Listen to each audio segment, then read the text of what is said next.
heart of Syria, the ground shakes once more. Explosions near Damascus Airport raise questions of war and shadow strikes.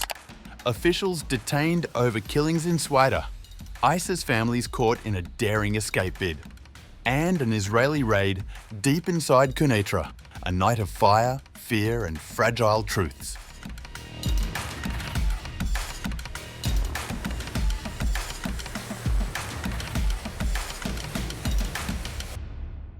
A powerful explosion rocked a former military base near Damascus International Airport on September 3rd, Syrian state media reported. According to the state-run Al-Hol newspaper, the blast was caused by remnants of war near the airport. However, the Syrian opposition outlet Sham TV claimed it was the result of an Israeli drone strike targeting the military site. The authority added that the incident occurred in an area more than 20 kilometers from the airport. It also confirmed that the situation at Damascus International Airport is completely safe and that air traffic is continuing normally and regularly. There was no immediate information on casualties. This is not the first incident of its kind in Syria in recent days.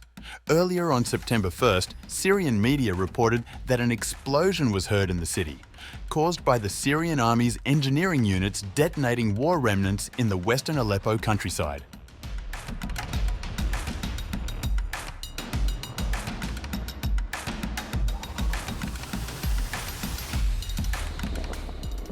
Syrian authorities have detained and interrogated members of the Defense and Interior Ministries accused of abuses against civilians in Sweida during deadly violence in July, the government's investigative committee has said. Hundreds were killed after clashes between Druze factions and tribes escalated when Syrian troops were deployed. Families of the victims accused government forces of execution-style killings, some of which were filmed.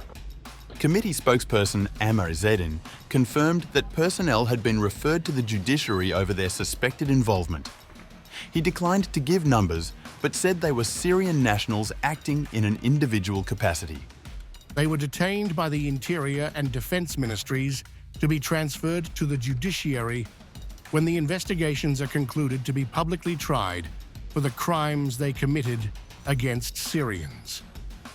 Izzedine told Al-Hadath TV that suspects were confronted with video evidence showing them committing abuses, adding that several confessed after being shown the footage.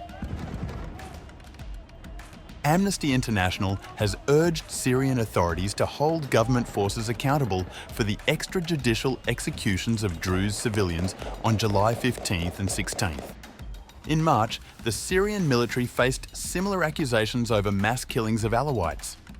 A government fact-finding committee reported more than 1,400 deaths, including security personnel and civilians, but concluded no formal orders had been given for revenge attacks.